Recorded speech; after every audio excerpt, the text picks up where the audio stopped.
Hello, this is Nathan, and welcome to Camp Xbox, where we talk about all things Xbox, old and new. And on today's agenda is Project Gotham Racing.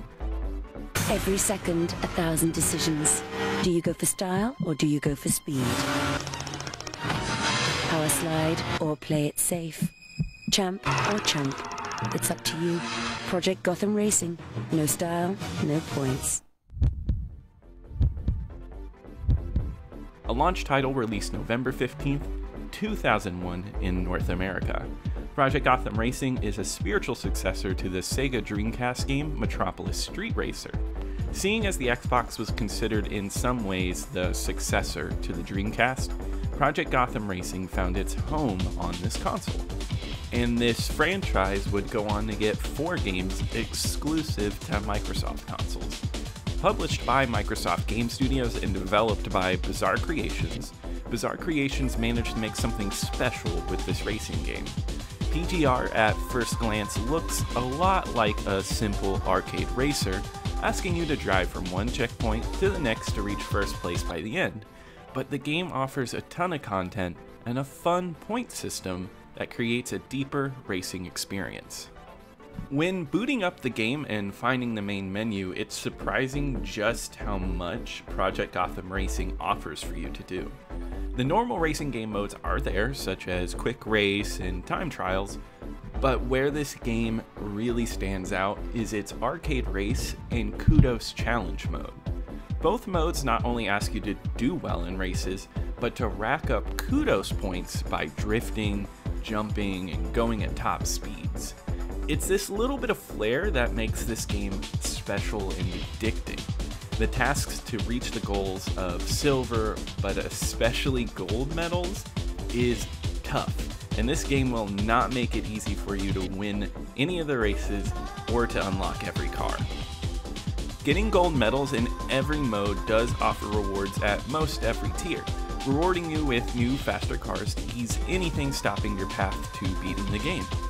I love this because it makes it so you have to try your hand at every mode to effectively beat the game. And it made me reach out of my comfort zone and really delve into some of the harder portions of this game.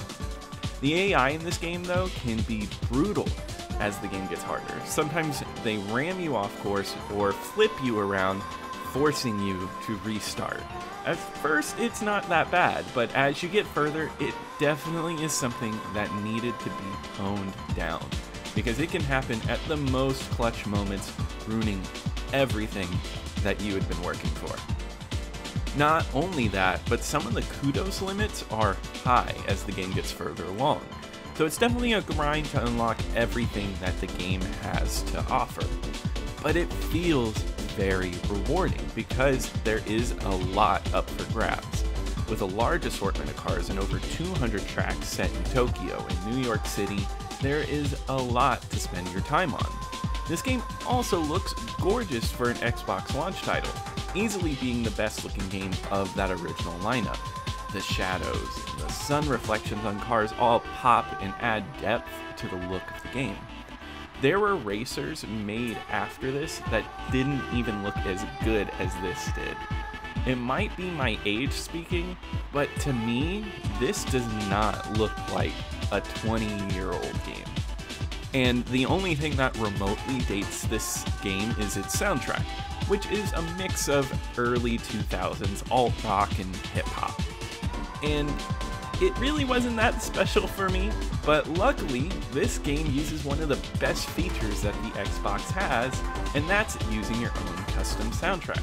So whatever CD you have burned to your Xbox will work perfectly with this game, which is always a fun experience to pump up your racing experience. At the time, this game was very well received, getting rave reviews and being easily one of the best racing games of 2001.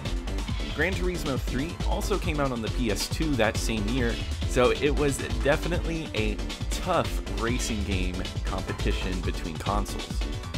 Selling 1 million copies by 2002, this definitely felt like the essential racer to have for your Xbox console during the beginning of its lifespan. And to me, this is as good as you can get with a racing game. It's one of the most addicting experiences I've had in a long time. and I've always been a fan of racing games, and the gameplay here is so tight. Handling is perfect. The sense of speed makes it a very easy game to just keep pushing forward with. I seriously did not want to stop whenever I was playing for this episode. The progression will definitely keep you going, and I was hooked. It's an easy recommendation for me for anybody with an Xbox. So far on the channel, this is my favorite game I have covered, so it's going to go right up there, number 1 on my ranked list.